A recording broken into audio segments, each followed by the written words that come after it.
Did you know you can easily edit your contacts on a Samsung phone in just a few seconds? Most people don't even realize how simple it is. So, if you've ever saved a contact with the wrong name, number, or maybe want to add more details like email, don't worry, I gotcha. First, open the phone app on your Samsung. You'll usually find it right on your home screen, so no need to dig around.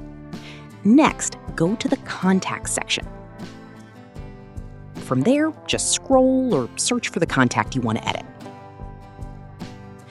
Once you find it, tap on the contact, then hit the little eye icon to open the full contact details. Now look at the bottom of the screen. You should see the Edit button. Tap that. This is where the magic happens. You can change the name, update the phone number, add an email, or even include extra details like address or notes.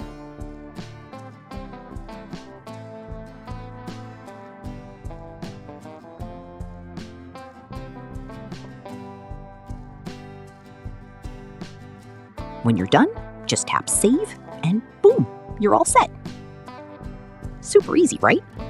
So next time your contact list looks messy or outdated, you already know what to do.